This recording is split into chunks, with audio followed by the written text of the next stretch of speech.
ये कभी विश्राम को प्राप्त नहीं हुआ। ये संकल्प बनाता है अगर ये शरीर भोगने को मिल जाए मैं विश्राम को प्राप्त हो जाऊंगा, ये पदार्थ भोगने को मिल जाए, ये दृश्य देखने को मिल जाए, ये श्रवण प्रिय संगीत सुनने को, ये बात सुनने को, इंद्रियों के सहित मन शब्द स्पर्श रूप रस गंध, और चाहता है विश्राम। भ्रमित करके हमको जहां बिल्कुल विश्राम नहीं है, बिल्कुल आनंद नहीं है, वहां ले जाता है और फिर खुद अनुभव करके कहता है इसमें तो नहीं है, शायद उसमें होगा। फिर वहां से विचलित करके दूसरे में, दूसरे से तीसरे में पूरा जीवन व्यतीत कर देता है। कब हूं मन, पकड़ो तो इसकी चाल को, ये छलिया हमको छल रहा है और हम अपने आप को इसके अधीन करते चले जा रहे हैं, और उसकी चाल को ना समझकर हम समझते हैं ये मन हमें सुख देगा, जो कहता है वो मुझे कर लेना चाहिए। गलत सलाहकार है, फंसा देगा, पराजित करा देगा, बंधन में डलवा देगा। जैसे जिस राजा का मंत्री यदि गलत सलाह दे तो राज्य नष्ट हो जाता है, यदि वैद्य गलत सलाह दे तो मरीज को रोग पूर्ण रूप से अधीन करके नष्ट कर देता है। यदि सद्गुरु शिष्य के अनुकूल होकर बोले तो उसका नाश हो जाता है, शास्त्र के अनुकूल, सिद्धांत के अनुकूल तो उसको परमात्मा प्राप्ति होती है। ऐसे ही इस मन रूपी सलाहकार ने मुझ भगवद अंश को ऐसी सलाह दी कि शब्द स्पर्श रूप रस गंध, ये जो माया रचित हैं, इनके भोगने में बड़ा सुख है। जहां जहां कहता है वहां वहां, जो जो क्रिया कहता है वो क्रिया, जैसे जैसे कहता है वैसे वैसे। पर कब हूं मन विश्राम न मान्यो, कभी इस छलिया मन ने ऐसा नहीं कहा कि बस हो गया, जिस मार्ग में चला भी सुख नहीं मिला, ये सब मिथ्या है, सत्य वचन है, अब मुझे वापस होना चाहिए, इस मन की सलाह में नहीं फंसना चाहिए। पर नहीं, उसी छलिया मन का साथ देकर, इतना साथ देकर कि स्वयं मन बन करके, कि मन मानो मैं हूं, मन को अच्छा लगा मेरे को अच्छा लगा, मन को बुरा लगा मेरे को बुरा लगा, इतनी तन्मयता, यही हमारा पतन है, यही हमारी मायाकृत आकर्षण की वृत्ति है जो हम समझ नहीं पा रहे। निशिदिन भ्रमत विसारी सहज सुख, जहां तहां इंद्रिन तान्यो, कब हूं मन विश्राम न मान्यो। रात दिन जैसा इसने कहा इंद्रियों के सहित वैसी ही चेष्टा की, पर सहज सुख जो हमारा स्वरूप है, चेतनामल सहज सुख राशि, हम अपने स्वरूप का विस्मरण करके, हमारे ही बल से बलवान होकर इस मन और इंद्रियों ने हमें फंसा दिया, दुर्गति कर दी। अपने सहज सुख को, जो आत्मस्वरूप है, जो आराध्य देव हैं, सहजानंद वर्षिणी श्यामाजू, इनके नाम सुख को क्या पैसा लगता है नाम में? अंदर ही अंदर राधा राधा राधा, किसके सहयोग की जरूरत है? कौन सी क्रिया के संपादन की जरूरत है? राधा राधा राधा। अब नाम स्मरण करते हुए जो धर्म कर्म है खूब करो, 10 गुना लाभ बढ़ेगा। 1 अंक विराजमान कर दिया, फिर शून्य बढ़ाते चले जाओ, 10 गुना उसका महत्व बढ़ता चला जाएगा शून्य का। 1 हटा दो, सैकड़ों शून्य बना दो, कुछ नहीं हाथ लगेगा। ऐसे ही सहज सुख, नाम रूप लीला धाम, ये हमारा स्वरूप है, हमारी आत्मा है, ये हमारा आराध्य है।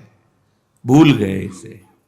सहज सुख को भूल करके इंद्रिय और मन के द्वारा हम ठगे जा रहे हैं रात दिन, अपने को बड़े बुद्धिमान समझ रहे हैं। इसीलिए कहा गया है, राम ही भजई ते चतुर नर। वही चतुर है इस संसार में जो माया के आकर्षण से बच करके नाम जप कर ले जाए। नाम जप नहीं हो रहा तो जीवन व्यर्थ जा रहा है। निशिदिन भ्रमत, रात दिन दौड़ा रहा है मन, ये कर लो, ये मिल जाएगा, इससे सुखी हो जाओगे। इतने अधर्माचरण, इतने पापाचरण कि फिर बुद्धि निर्णय करना बंद कर देती है। वो पशुवत, वो राक्षसवत हो जाता है। आंख खोल के देख लो, भगवद विमुख कैसा अंतःकरण निश्चय करता है, कैसा मनन करता है, कैसा चिंतन करता है। निंदनीय से निंदनीय कृत्य करने में उसको कोई संकोच, कोई लज्जा, कोई भय नहीं लगता। दुर्दशा यही है, जीते जी दुर्दशा यही है। आप अपने बल को भूल करके इनके अधीन हो गए। अब ये जो चाहे करवा रहे हैं। हम कहते हैं हमारे में तो सामर्थ्य नहीं, वो आपकी ही सामर्थ्य से हो रहा है, आप समझ नहीं पा रहे। भ्रमत, आप भ्रमित हो गए हैं। ऐसा लगता है मन बहुत बलवान, इंद्री बहुत बलवान, और आपके ही बल से वो बलवान है। निशिदिन भ्रमत विसारी सहज सुख, जहां तहां इंद्रीन तान्यो। खींच रही इंद्रिया। श्री प्रहलाद जी महाराज भगवान नृसिंह देव जी से कह रहे हैं, हे नाथ, जैसे एक पुरुष की बहुत सी स्त्रियां हों और वो अपने अपने शयन गृह की तरफ उसे खींच रही हों, ऐसी दुर्दशा है। नेत्रेंद्रिय अपने सुख के लिए, श्रवणेंद्रिय अपने सुख के लिए, घ्राणेंद्रिय अपने सुख के लिए, रसेंद्रिय अपने सुख के लिए, त्वगेंद्रिय, जनेंद्रिय, सब। प्रभु बचा लो इस दुर्दशा से जीव को। तो प्रभु ही शास्त्र, सदगुरुदेव संत के रूप में वो सूत्र बताते हैं, वो युक्ति बताते हैं, जिससे तुम मुक्त हो जाओगे इस बंधन से। फिर तुम्हें समझ में आएगी ये बात। अभी तो ऐसा लग रहा है कि कथा भागवत का कोई पुण्य मिले सुनने का, और जो चाहे वो हमें लाभ मिल जाए, बस यही है। यद्यपि विषय संग सहो दुसह दुख, विषम जाल अरुझान्यो, तदपि न तजत मूढ़ ममता बस, जानत हूं नहीं जान्यो, कब हूं मन विश्राम न मान्यो। यद्यपि विषयों के संग ने कितनी जलन प्रदान की, असही। पहले भोगने की इच्छा की जलन, फिर भोगने में जो इच्छा की थी भोगने की, वो सुख नहीं मिला। फिर उसके बाद एक नवीन तृष्णा, नवीन भोग वासना, वो जला रही। भोगते भोगते क्षीण हो गई शक्ति, बलहीन हो गया, इंद्रियां बलवान, भोग इच्छा बलवान, रात दिन जला रही। ऐसे संकट में, ऐसी प्रवृत्ति में वो निकल नहीं पा रहा, अंदर ही अंदर जल रहा है। कैसे निकलो? यद्यपि जान रहा है कि यही मुझे कष्ट दे रहा है, यही मुझे फंसा रहा है, फिर भी उसी में। यद्यपि विषय संग सहो दुषह दुख, विषम जाल अरुझान्यो। आहा, असही संकट सह रहा है, कठिन जाल में फंस गया है। ये जाल दिखाई नहीं देता, बस फांस लेता है। कहां फंसे हो देखो, पर अंदर से ऐसे फंसे हो कि जी नहीं सकते। ये माया जाल है। मछली फंसती तो जाल तो दिखाई देता है, लेकिन माया का फेंका हुआ जाल दिखाई नहीं देता, फंस जाता है जीव। और ये सदगुरुदेव के शास्त्र के वचन ही इस जाल से तुम्हें मुक्त करा सकते हैं, दूसरा कोई नहीं। और इस जाल का प्रभाव है कि उस जाल से निकलना ही नहीं चाहता, उसी जाल में सुखी रहना चाहता है। ये बड़ी विचित्र दुरत्यय भगवान की भ्रमात्मक माया है।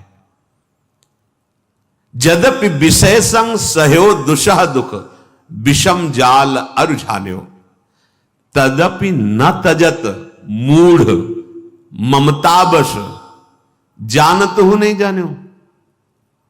एक को फेंक के आ रहा है, जला के आ रहा है, गाड़ के आ रहा है, और कह रहा है भाई रो मत, सबकी यही दशा होती है। जान रहा है इसका, अरे कोई साथ नहीं जाता, सबको ऐसे जान रहा है, पर ना जाने वो केवल बोल रहा है, अंदर से नहीं समझ रहा है, फिर जाके उसी विषयों में सुख खोजता है। उसको यह पता नहीं कि जिस शरीर का आश्रय लेकर हम विषय भोग रहे हैं, ये शरीर ही नष्ट हो जाने वाला, ये शरीर ही दुखमय है, फिर इससे भोगे जाने वाले विषय कैसे सुखमय हो सकते हैं। रसेंद्रिय अच्छे अच्छे पदार्थों के लिए ललचा रही है, खाने के बाद 6 घंटे के बाद ऐसा दुर्गंध युक्त मल बनता है, उसी को ललचा रही थी। कैसी कैसी मायाजनित जाल के फंदे जिसने हमें बांध रखा है। अरे केवल प्राण पोषण करो, धर्म युक्त कार्य करो, निरंतर नाम जप करो और छूट जाओ इस शरीर बंधन से। यह समझ में ही नहीं आता। तुम अविनाशी हो, शरीर विनाशी है। शरीर से जितने भोग भोग रहे हो, ये सब मायाकृत जादू का तमाशा है, इनकी सत्ता ही नहीं है। बस प्राण पोषण करो और प्राणनाथ का भजन, उनकी आज्ञा के अनुसार मुक्त हो जाओगे इस माया खेल से। जन्म अनेक किए नाना विधि, कर्म कीच चित सान्यो, होई न विमल विवेक निर्बिनु, वेद पुराण बखान्यो, कबहू मन विश्राम न मान्यो। बहुत जन्म हो गए, अनेक जन्मों में बहुत से कर्म किए, और ये कर्म रूपी कीचड़ में ऐसा फंसा लिया, हम निकल ही नहीं पा रहे। एक कर्म बख्शने वाला नहीं। एक एक चेष्टा इस भूमि पर जो आप करेंगे, एक कर्म भूमि है। इस भूमि पर इसीलिए शब्द कहा है। अन्य लोकों में वही कर्म करोगे जो तुम्हें भोग भोगने, बस नवीन कर्म नहीं होता। देवलोक में नवीन कर्म नहीं होता कि आप नया अनुष्ठान कर्म कर, नहीं, अपने किए हुए अनुष्ठान का शुभ फल भोगो। नरक में अपने किए हुए अशुभ कर्मों का, पाप कर्मों का फल भोगो। अन्य लोकों में भी ऐसा है, एकमात्र ये। इसीलिए यहां जन्म लेने के लिए देवता भी ललचाते हैं। बड़े भाग मानुष तन पावा, सुर दुर्लभ सदग्रंथन गावा। ये कर्म एक एक सेकंड का हिसाब है। आप क्या बोल रहे हैं, क्या देख रहे हैं, कैसे पूरा का जितना समय दिया गया 80 वर्ष 100 वर्ष, तो जिस दिन आप इस भूमि पर प्रकट हुए उसी समय से शुभ अशुभ कर्म का भोग लागो, और जहां चेतना जागृत हुई नवीन कर्म वो आपके ऊपर। शास्त्रीय सिद्धांत से शायद 14 वर्ष की अवस्था तक मांडव्य ऋषि धर्मराज से व्यवस्था बनाई थी, क्योंकि उस समय पूर्ण चेतना धर्म की क्या वृत्ति ये नहीं जागृत होती। तो उस समय तक के लिए तो इसके आगे जो कर्म होते हैं उनका एक एक हिसाब होता है। ऐसा ना समझो आप जो हंसी मजाक कर रहे हैं, आप देख रहे हैं, बोल रहे हैं, छू रहे हैं, ये सब आपका रजिस्टर है, बढ़ रहा है। किस विषय में आप बोले, क्या बोले, उस बोलने में क्या दोष था, आपने क्या क्रिया की, वो सत्य शास्त्रों की सम्मति से है या निषेधात्मक है, उसका फल आपको मिलेगा। और यदि एक आप युक्ति सीख गए कि अब जो मैं कर्म करने जा रहा हूं वो श्री भगवान की प्रसन्नता के लिए होगा और भगवान के द्वारा दिए बल से होगा, वो कर्म बांधेगा नहीं, और जब कर्म हुआ तो पूर्ण समर्पित प्रभु को मुक्त हो जाओगे। पर कहां इतना ध्यान है, अहम इतना स्मृति थोड़ी रहने देता है कि ये कृष्ण प्रीत्यर्थ कर्म करने जा रहा हूं, ये कृष्ण प्रीत्यर्थ कर्म हो रहा है, ये कृष्णार्पणम मस्तु के लिए कर्म हो रहा है, अभी आनंद आने लगेगा।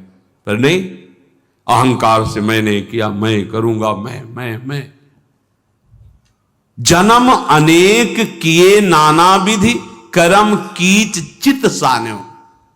जैसे कोई दलदल में फंस जाए, निकलना बड़ा मुश्किल, ऐसे ही कर्म जाल फांस लेते हैं, निकलना बड़ा मुश्किल। देखो ना, निकलने की सोचो आप, कैसे अंदर पीड़ा पहुंचाते हैं ये सब। कैसे हमारे बिना परिवार कैसे चलेगा, ये कैसे होगा, ये कैसे होगा, चित्त सान्यो, उसमें फंस गया। वो नहीं समझ पा रहा अनंत ब्रह्मांडों का सृजन करने वाला, पालन करने वाला कोई है, वही हमें निमित्त बनाकर करा रहा है। केवल अहंकार के कारण हम उस रहस्य को नहीं जान पाते। होई न विमल विवेक नीर बिनु। गोस्वामी जी कह रहे, जैसे कोई कीचड़ में सन गया हो तो निर्मल जल चाहिए तभी वो स्वच्छ हो पाएगा। तो हमारा चित्त, हमारा मन, हमारी बुद्धि, हमारा अहम, ये मलिन हो चुका भोगों से। अब विवेक रूपी निर्मल जल हो तब ये एकदम पवित्र हो जाएंगे। तभी जब भगवत भाव की बातें करो तो प्रश्न उठाते हैं, सौम्य भगवान कैसे हो सकते हैं, अरे वो कर तुम अकर तुम अन्यथा कर तुम, ऐसा नटनागर है, बस उसको पकड़ा सकते हैं तो गुरुदेव के द्वारा उपदिष्ट मार्ग ही, दूसरा कोई उपाय नहीं। इसीलिए गुरु साक्षात परब्रह्म तस्मै श्री गुरुवे नमः। जिस ठाकुर ने अपनी माया का पर्दा लगा के अपने को ढक लिया, वही ठाकुर गुरुदेव रूप में आकर अपनी माया के पर्दा को हटाने का उपाय बता देता है। उस पर चलो, अभी हृदय निर्मल होने लगेगा। नहीं तो मलिन अंतःकरण तुम्हारा गुरुवाणी को नहीं समझ पाएगा, सदगुरु के वचनों को नहीं समझ पाएगा, और उपहास जरूर कर देगा। ऐसे ये चित्त बिना विवेक रूपी निर्मल जल के, ये मोह ममता रूपी कीचड़ को साफ नहीं कर सकते। विवेक रूपी जल ही होए विवेक मोह ब्रह्म भागा, तब सब विषय विलास विरागा। ऐसा शास्त्र पुराण वेद सब कहते हैं कि विवेक निज हित नाथ पिता गुरु हरिसो हरसि हृदय नहीं आन्यो, तुलसीदास कब तृषा जाए सरखन तहि जन्म सिरान्यो, कब हूं मन विश्राम न मान्यो, कब हूं मन विश्राम न मान्यो। आहा, जो हमारा परम हित करने वाले हैं, जो मेरे स्वामी हैं, नाथ, कौन? निज हित।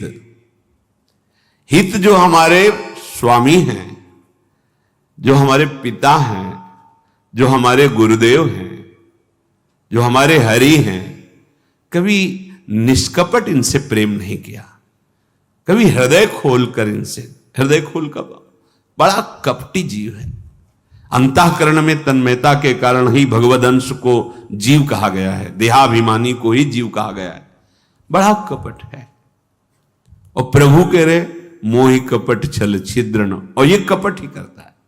गुरुदेव, हरि, स्वामी, ये सब उसी परम तत्व के पर्यायवाची शब्द हैं। वही एक है। भक्ति भक्त भगवंत गुरु चतुर नाम बपु एक। कहने को उसके बहुत से नाम हैं, वो है एक ही। अपना परम हित अपने स्वामी से होगा, अपने हरि से होगा, अपने गुरुदेव से होगा। जो गुरुदेव, जो हरि। देखो, संपूर्ण गीता जी, संपूर्ण वेद, ये जगत गुरु भगवान ने स्वयं गाया है, ये भगवान ने प्रकट किया है। जितने संत महात्मा सदगुरु जन हैं, सबके हृदय में जो बोल रहे हो भगवान ही बोल रहे हैं। अगर उन्होंने खेल रचा है तो खेल की सावधानियां जी, अगर इतनी चूक करोगे तो आउट हो जाओगे, परमार्थ मार्ग में चलने लायक नहीं रहोगे, तुम जीत नहीं पाओगे। अगर जीतना है तो ऐसे चलो, ऐसे तुम परास्त हो जाओगे। दोनों बात उन्हीं की है। अगर आप माया खेल में राजी हो तो उसके अलग इनाम है, और अगर आप भक्ति खेल में राजी हो तो उसके अलग, उन्हीं का खेल है। देख लो, वही आके अपनी माया जनित खेल के दुख वर्णन करते हैं, वही आके अपने भक्ति जनित खेल के प्रेम आनंद का वर्णन करते हैं। कैसा अद्भुत प्रेम, कैसा अद्भुत आनंद। ऐसे सदगुरुदेव जो हरि हैं, जो स्वामी हैं, जो पिता हैं, कभी हृदय खोलकर उनसे हृदय समर्पित करके बात, क्यों म्यों अनुकूलता प्रतिकूलता प्रपंच, अरे एक जगह तो ऐसी रखो जहां बिल्कुल खुले। सारा संसार कपट में खेल रहा है, एक जगह तो ऐसी रखो गुरुदेव के सामने। तुम चाहे दंड दो, चाहे आप दुलार करो, आपसे कपट नहीं, आपसे झूठ नहीं, आपसे छिपाव नहीं। स्वामी आप ही तो हमारे परम उद्धार के लिए ये रूप लेकर, अब आपसे क्या कपट करना, असमर्थ हूं, आपकी आज्ञा का इस तरह से उल्लंघन होता है, आप संभाल लीजिए प्रभु, मेरे में सामर्थ्य नहीं, सब ठीक हो जाएगा। भगवान एक बात बड़े जोर से कह रहे, मोहि कपट छल छिद्र न भावा। ये हमारे हृदय में जो कपट का जाल है, ये हमें भगवत प्राप्ति नहीं होने दे रहा। निर्मलता यही कि जो हृदय में, वही वाणी में, वही चेष्टा में, कोई छुपाव नहीं। ये संतों का स्वभाव होता है, जो उनके हृदय में, वही वाणी में, वही उनके आचरण में मिलेगा। और ये छलिया जो असत मार्ग का पथिक है, बोल कुछ रहा है, अंदर में कुछ चाल चल रही, और आचरण कुछ और ही है। जिसका मन वचन कर्म एक हो, वो भगवान को प्रिय होता है, कपट नहीं। हम भगवत चर्चा भी करते तो कपट करके, इसीलिए उसका प्रभाव जागृत नहीं होता। नहीं तो मात्र भगवत लीला गायन से और श्रवण से भगवत प्राप्ति हो जाएगी, और कोई साधन हो ना हो। कितनों को हो गई है, बहुत ज्यादा इसी को स्वीकार करने से हुई है। जो भी परमार्थ की उत्तम गतियां हैं, इन्हीं दो से हुई। भगवत लीलाओं का गायन, भगवत लीलाओं का श्रवण उत्तम शरणागति को प्रदान कर देता। श्रवण सुजस सुनी आयो, कैसे शरणागति हुई, श्रवण सुजस सुनी आयो। पर क्यों नहीं होती, क्योंकि कपट है हमारे हृदय में। चौथी भगत मम गुणगन करहि कपट तज गान। ये एक जगह तो ऐसी रख लो जहां निष्कपट भाव हो, मेरे गुरुदेव, मेरे प्रभु, जैसा हूं आपका हूं। आप ठुकराओ तो आपका हूं, आप पुचकारो तो आपका हूं, आप दंड दो तो आपका हूं, आप प्यार करो तो आपका हूं। आपके सिवा कोई और नहीं, कोई ठौर नहीं। हो गया काम। निज हित नाथ पिता गुरु हरि सो, हरसि हृदय नहीं आन्यो। तुलसीदास कब तृषा जाए, सरखन तहि जन्म सिरान्यो। कब हूं मन विश्राम न मान्यो। यदि तुम कपट छोड़कर हृदय से गुरुदेव का आश्रय लो, उनके वचनों का पालन करो, तो क्या होगा? तुम्हारी प्यास बुझ जाएगी, दौड़ भाग मिट जाएगी। शांति से बैठ जाओ उनकी नाव में। वो खेवैया बहुत चतुर हैं। शांति से बैठना, भरोसा और नाम, नाव में बैठने के मतलब नाम। श्री हरिवंश प्रताप ये भरोसा, नाम नौका और निज खेवक, नाम जप करो, भरोसा दृढ़ प्रभु का रखो, तुम्हारी नाव भव समुद्र से तुम्हें पता भी नहीं चलेगा और पार हो जाओगे। श्री हरिवंश प्रताप, नाम नौका निज खेवक, भव सागर सुख तरत, निकट हरिवंश जो सेवक। अभी समझ जाओ, नहीं तो खोदते खोदते जीवन व्यतीत हो जाएगा और प्यास कभी नहीं बुझेगी। जैसे कुआं खोदना शुरू किया, कुआं खोदते खोदते जीवन की शाम हो गई, लेकिन पानी पीने को नहीं मिला। अर्थात तुम भोगों में भोगते भोगते मर जाओगे, कभी तृप्ति और शांति न मिली है न मिलेगी। अनंत जन्म व्यतीत हो गए, इस माया ने विस्मृति के गर्त में ऐसा डाल दिया है कि हमें लगता ही नहीं कि हमारे पीछे जन्म हुए हैं। कभी प्यास नहीं बुझेगी, कभी मन विश्राम को प्राप्त नहीं होगा। इसलिए अहम का समर्पण, आराध्य देव का अनन्य चिंतन।